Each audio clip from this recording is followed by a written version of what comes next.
Good day, Crime Talk aficionados. We've got another great show for you. First, Bryan Kohberger, witness lists. We have a Karen Reed update. Is there a serial killer in New England? Highland Park shooter, well, never going to see the light of day. A school stabbing. One question needs to be answered is, will the parents be charged? Don't talk about my mom or I'll attack you with a blowtorch. We have this day in legal history and our dumb criminal of the day. Let's talk about it. All right, lawyer.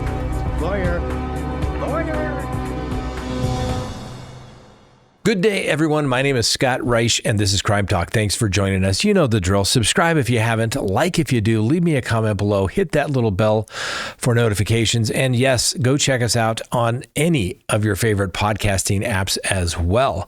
Before we get to the docket, let's also do a quick reminder to go to crimetalksearch.com. When you sign up for this background subscription service, you can do as many background searches as you desire on anyone here in the United States. You literally do it on your computer and it is prepared while you wait, and you will have a report emailed to you within minutes. And you can also have updates sent to you if material changes. It's always updating this information that it draws from. And when you get that report, it's going to have all types of information related to a person, their phone numbers associated with them, emails associated with them, social media. You're going to have criminal history, civil judgments. Do they have liens? Do they have bankruptcies?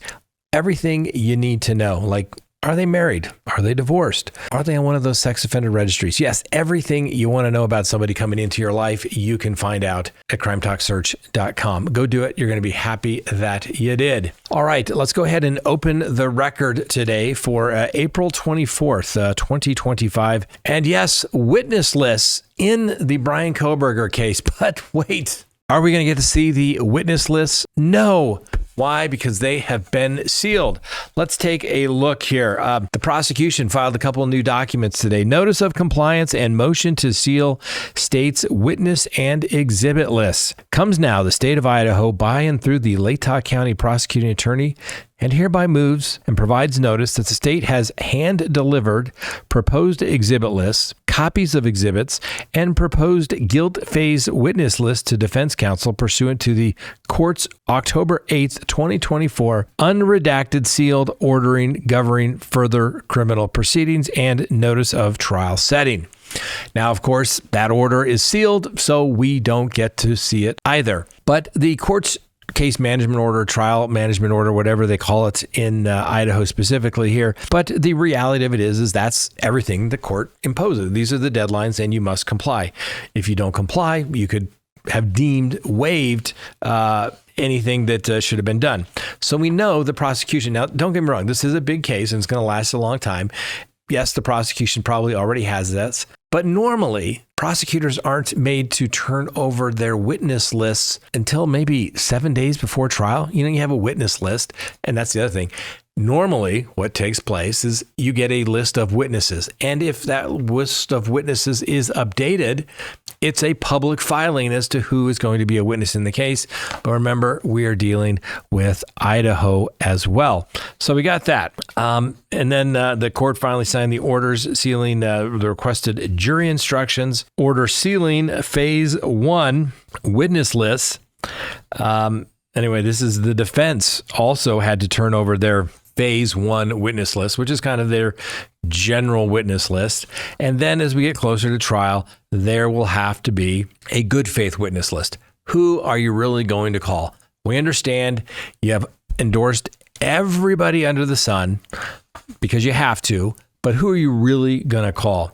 Now, remember, the defense never has to do anything at trial, but if you are going to call any witnesses at trial, you have to endorse them.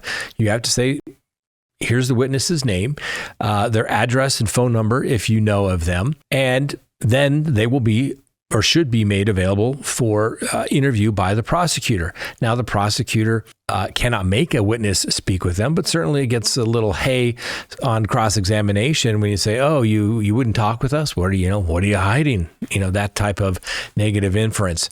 Now, the police in the case obviously could speak with the defense attorneys and their investigators if they wanted to, but they won't. But you never know. Sometimes it's fun to ask to do that. Sometimes it's even more fun when you interview their expert witnesses. And so, I don't know. Hopefully the court will let us see who their good faith witness list is at some point. Then they had motions to seal, and then the motion to seal the defendant's phase 1's witness list. So there you go.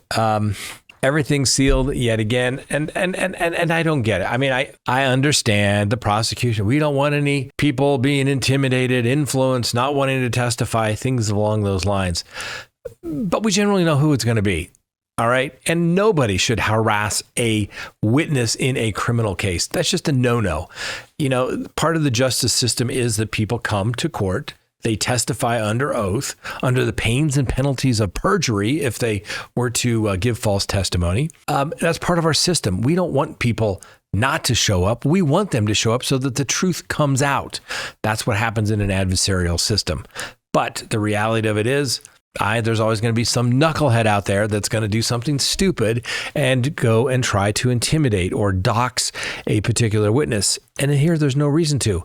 All you have to do to go to court is show up and tell the truth. Well, maybe one of these days we'll get to see who the witnesses are soon before we have to actually wait for the trial to commence. Next on the docket, a quick Karen Reed update. That's right. The Karen Reed retrial continued Thursday with witnesses' accounts and text messages detailing the final hours before the death of Boston police officer Jonathan O'Keefe. Now, the prosecution played clips of an interview that Reed gave to ABC's 2020 news magazine about how much she had to drink on the night in question. The jury also saw text messages between Reed and Mr. O'Keefe in the hours before he was found unconscious and learned about conflict in the relationship. Now, some of the most compelling testimony on Thursday morning came from Mike Camerano, a friend of Mr. O'Keefe who was with him and Reed at C.F. McCarthy's bar in Canton in the hours before O'Keefe was found in the snow at 34 Fairview Road. Now, Camerano testified that Reed was jealous and didn't want other women around O'Keefe. The jury also got to see text messages between Reed and O'Keefe on January 28th, 2022. The hours before they went out drinking. Reed and O'Keefe wrote about their relationship and a fight they had that morning, which she called a rager. The text messages were read to the jury by State Trooper Nick Garino. So the text read from the defendant to John O'Keefe, "Tell me if you're interested in someone else. I can't think of any other reason you've been like this." John O'Keefe to the defendant, "Things haven't been great between us for a while. Ever consider that?" The Gardino read in court. Also Thursday morning, the prosecution played for the jury a clip from a new documentary about Karen Reed. The clip was played despite the objection from the defense, which the judge overruled. Now, Ms. Reed obviously is a former professor at Bentley University, and she has pled not guilty to second-degree murder and other charges. The prosecution's theory is that Ms. Reed hit her boyfriend, John O'Keefe, with her Lexus SUV outside of a home in Canton during a snowstorm back in January of 2022, following the night of drinking, obviously. Now, Reed's attorneys plan to pursue a third-party culprit defense strategy, arguing that someone else was responsible for killing Mr. O'Keefe and that Miss Reed is the victim of a law enforcement cover-up. We'll have to wait and see, ladies and gentlemen. We'll give Miss Reed the presumption of innocence, but I think you have to admit, and maybe you'll let me know if you think I'm wrong, but from the parts that I watched today, Mr. Brennan is doing a much better job than the first trial. He wasn't there for the first trial, but he's doing a much better job. And the fact how he kind of sprinkles in Karen Reed's own clips of her testimony, genius. This guy's good, ladies and gentlemen. And I've said the defense usually doesn't fare as well the second time around, but we got to wait. We got to withhold judgment until we hear all the evidence in the case. All right, next on the docket, is there a serial killer running around New England? So when the Karen Reed trial is over, this is what we're going to have to focus on in the New England area. That's right. There are fears that a serial killer may be on the loose in New England. And these fears were reignited after an 8th body was discovered in the region. Now, I've been following this story for a little while, but I'm like, well, maybe it's just 7 random bodies. We're not going to put the fear out there. And we don't know. Could just be 8 people, dead women in various spots, right? Completely random. Or it could be a single murderer, right? Like Rex Heuermann is alleged to have been the Gilgo Beach murderer, right? First, they just thought it was random people showing up. And then guess what? Turned out they think it's a pattern. Now, we'll give him the presumption of innocence as well. Anyway, the woman who has yet to be identified, the most recent body that was found unresponsive Tuesday off a bike path in Springfield, Massachusetts, with the cause of death yet unknown. Now, the death comes amid so far unfounded rumors. Unfounded, we can't prove it yet, about a serial killer who has allegedly killed 7 people, mostly women, between March and April in Massachusetts, Connecticut, and Rhode Island. Now, the discoveries spurred the formation of the New England Serial Killer Facebook group, which we are going to follow. Now, the discovery spurred the formation of the New England Serial Killer Facebook group, which spread the frenzy on social media over the possibility that the murderer may be on the loose and operating in these 3 neighboring connected states. Now, police, however, continue to reject the theory, condemning the speculation as nothing more than internet rumors, right? Is it rumor? Coincidence? Did we put on tinfoil hats? I don't know. But it is there are no coincidences in criminal law, ladies and gentlemen. The police say there is no information at this time to suggest any connection to the similar remains discovered.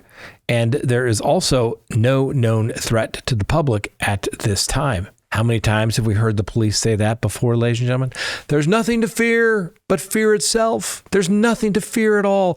Everything is safe. I don't know what happened. I'm joking with you guys here, but I don't know.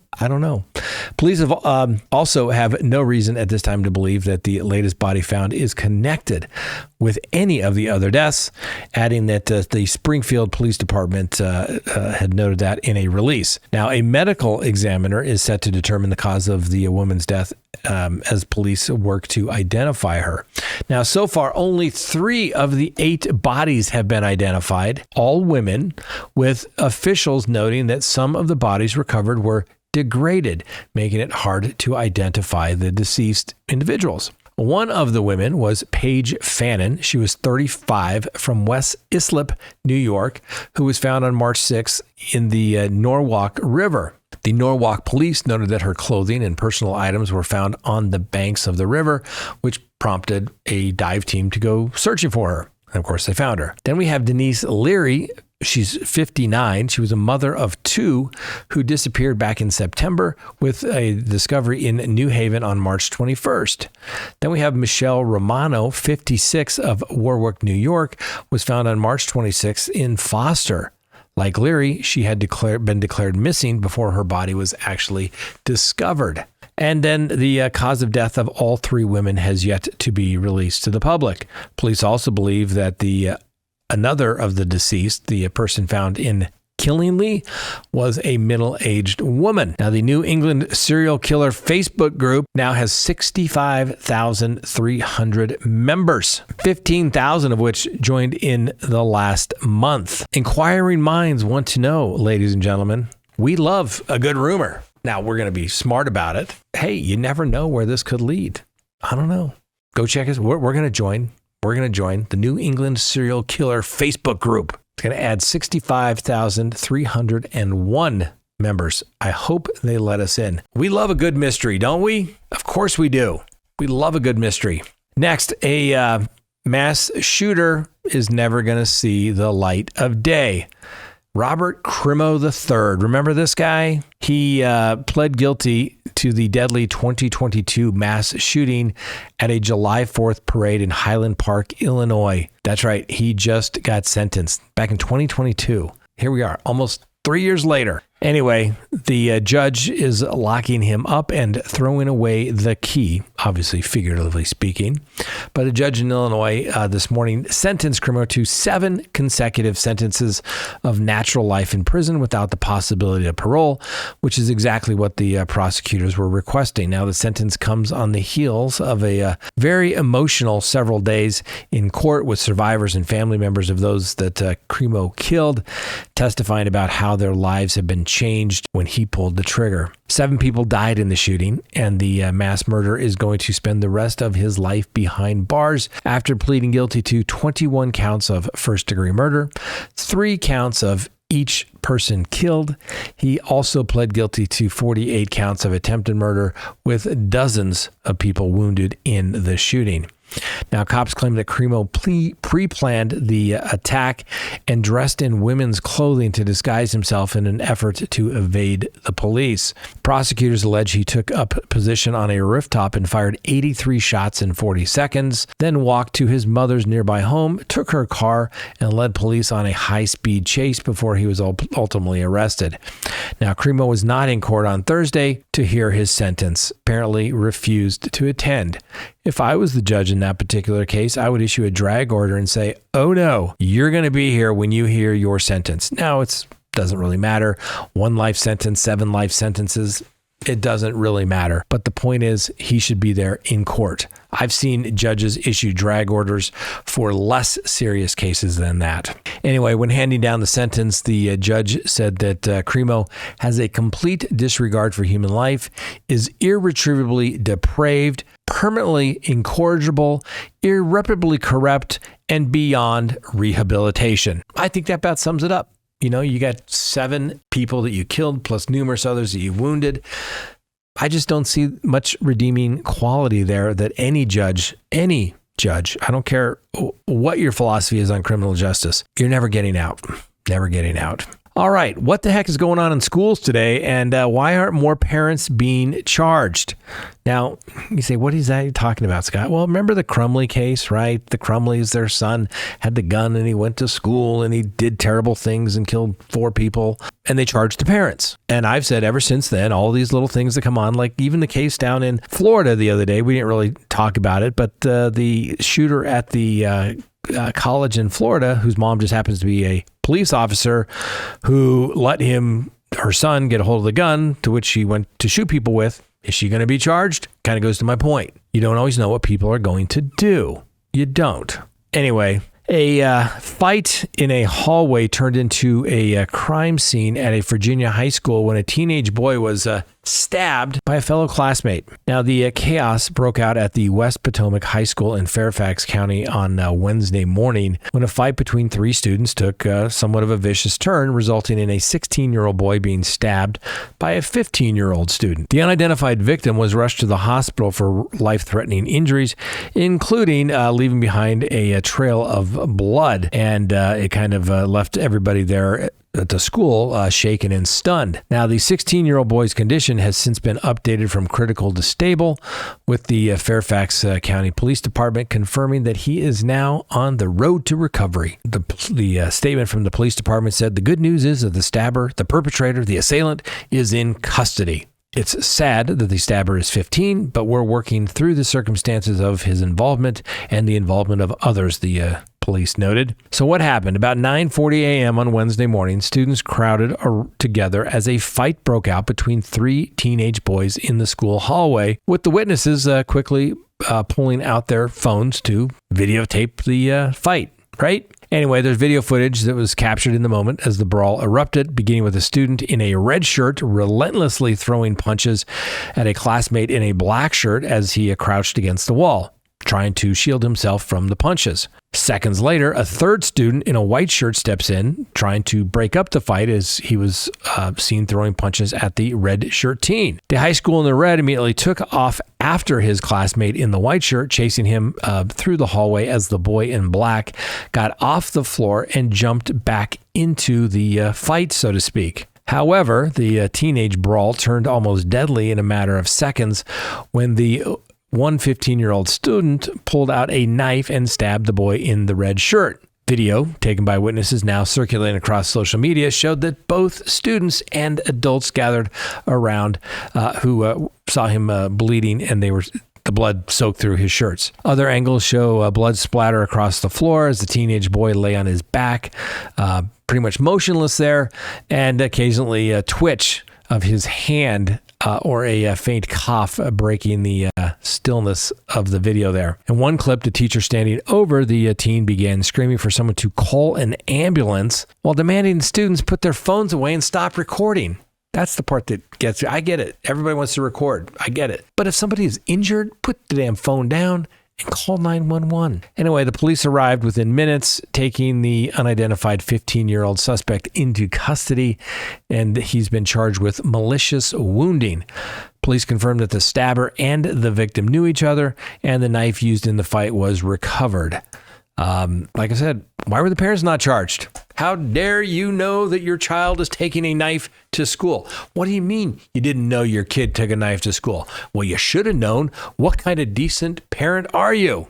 I know, a little bit of sarcasm there, ladies and gentlemen, but like I said, it's a slippery slope. You charge one person with a novel, unique legal theory, and people are going to start demanding it everywhere. Careful what you wish for. Next on the docket, don't be talking about my mom or I'll set you on fire.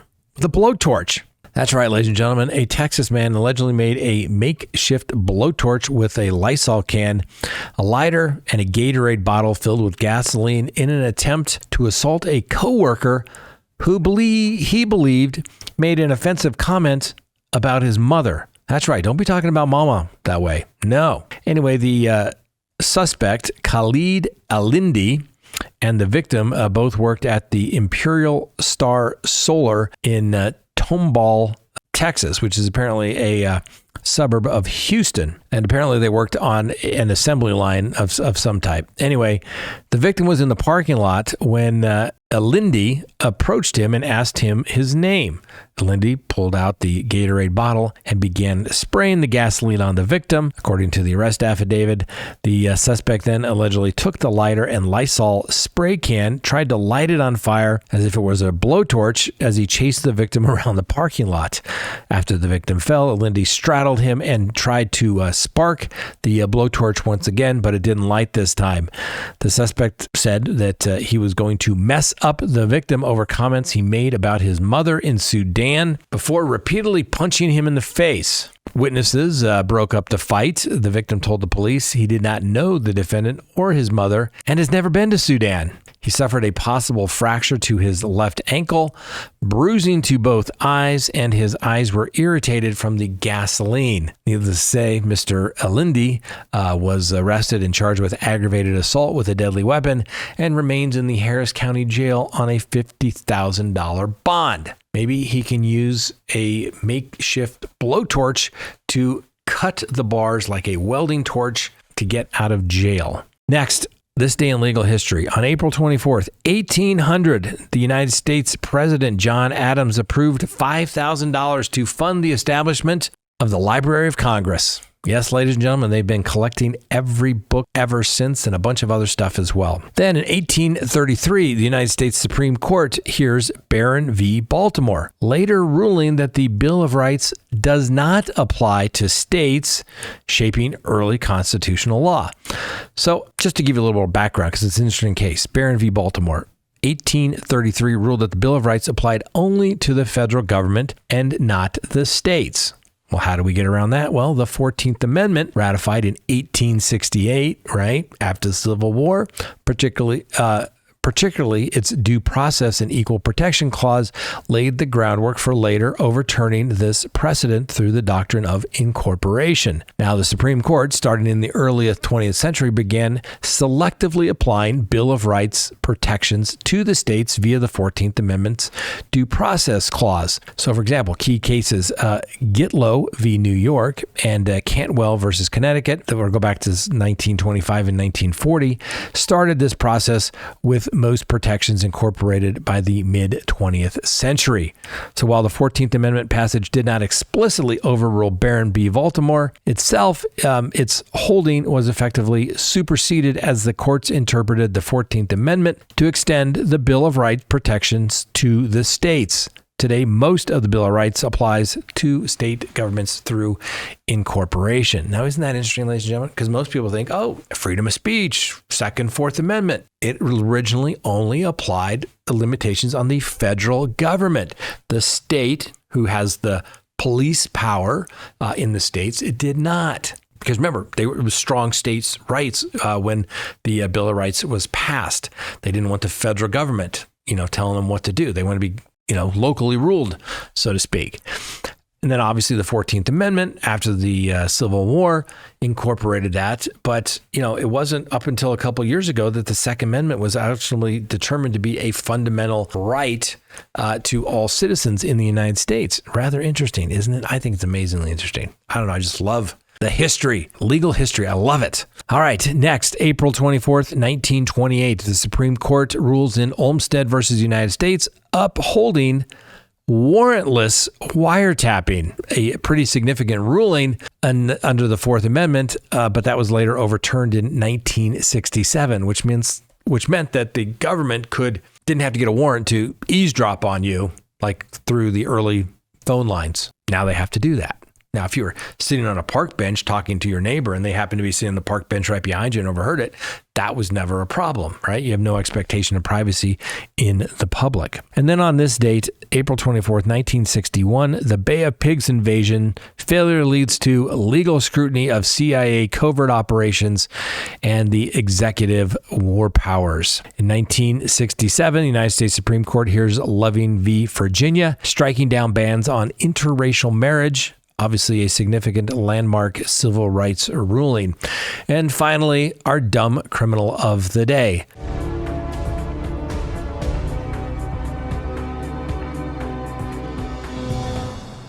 An alleged drunk driver in Florida crashed into a police car head-on, causing the police car to roll over. Now, the Manatee County Sheriff's Office said that a deputy was on routine patrol at 11:45 on April 20th when he pulled into the left turn lane to enter the sheriff's office, the operations center, there into the parking lot. However, before making the turn, a pickup truck traveling north veered into the southbound lanes and struck the patrol vehicle head on. Now, the surveillance video shared by the sheriff's office shows the moment of impact, which sent the car rolling. Deputies immediately responded to assist, and guess what? They found the deputy conscious in the overturned vehicle.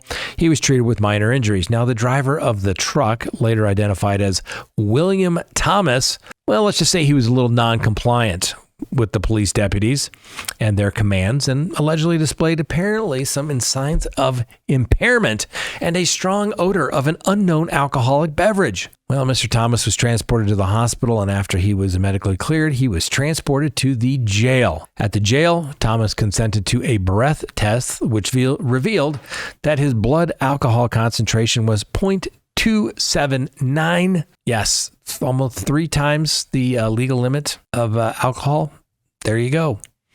Anyway, Mr. Thomas was charged with driving under the influence, causing damage to property or injury and to another person. Oh, yeah, and obviously the injury was the damage to the police car. Ooh, that's going to be a tough one telling the judge. Well, judge, I guess you could always argue the officer should have yielded because he was making the left-hand turn. And it's the officer's fault. This never would have happened if the officer had yielded while making the left-hand turn. Anyway, as it turns out, though, Mr. Thomas, you are a dumb criminal of the day. Drunk driving, always bad. Drunk driving and hitting a police car, really bad.